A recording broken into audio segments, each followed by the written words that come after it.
here's Ed Bernstein. Hi, on today's show, United States Senator Bernie Sanders will be here for a quick interview.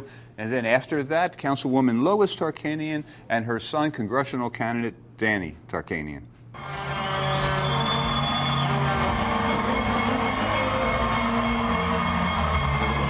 Senator Sanders, Senator Reid has been great for Nevada in keeping nuclear waste from traveling across the country and being dumped in Yucca Mountain. What is your position on that, and do you have a solution on what we can do with nuclear waste other than bringing it to Nevada?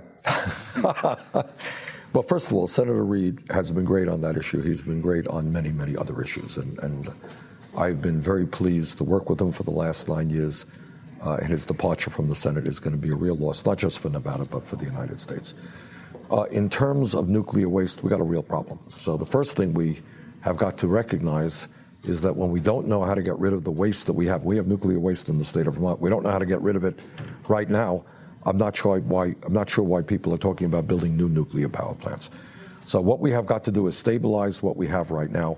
My understanding is that Yucca Mountain is not a suitable location for nuclear waste for a variety of geological reasons. So I will oppose reopening this discussion about Yucca Mountain. We are going to have to figure, what we cannot have is what we have right now, is that this nuclear waste is lying all over America in some places where it should not be.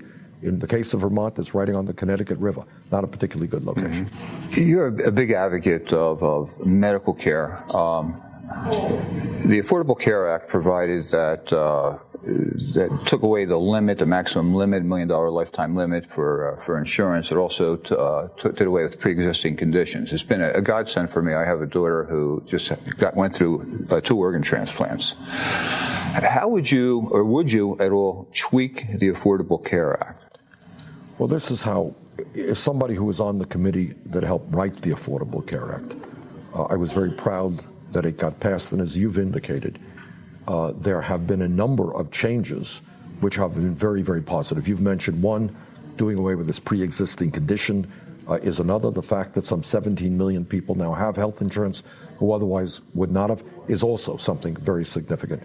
But what we should recognize is that we still, Ed, remain the only major country on earth that doesn't guarantee health care to all people as a right. 29 million people without health insurance, even more who are underinsured, high deductibles, high co-payments, and yet we end up spending significantly more per capita on healthcare than do the people of other countries. So we have a pretty dysfunctional healthcare system. I want to build on the Affordable Care Act, but I do want to move us toward a Medicare for all single-payer program, which will guarantee healthcare to every man, woman, and child, and save middle-class families many thousands of dollars a year in their healthcare costs. You spent most of your career as an independent. You decided to become a Democrat. Why? Well, once I made the decision that I thought it would be important to run for president of the United States, you have to decide, do I do it outside of the two-party system, do it inside the two-party system? And what I concluded, talking to a whole lot of people, that the only way we had a real shot to win this thing was doing it within the Democratic primary and caucus process. So I am a Democrat now, and I think we are doing really well in Iowa, New Hampshire. I think we're doing well here in Nevada. We are rallying millions and millions of people to the cause of a political revolution to take on the big money interests that have so much influence over our economy and our political life. So I'm feeling good. We made the right decision, and I think we got a shot to win this. Now, you've spoken a lot about immigration. I don't want to rehash that. I know basically your position, but I was just curious what your position was regarding building a wall. Against it.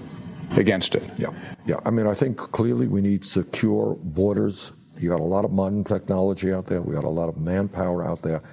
But I don't think we have to show the world or Mexico that we need a wall to protect this country. And finally, I know that you have a great appeal among younger people.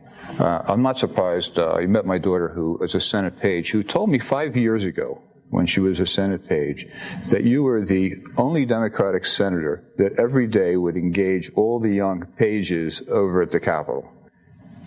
Well, I got some great kids who act as pages, and I love talking to them. I really do.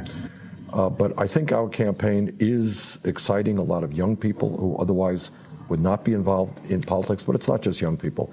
I cannot tell you how often I meet working class, middle class people who say, you know what, I had kind of given up on the political process, but you're raising issues that so much need to be raised. I'm back in, and we're going to work for you.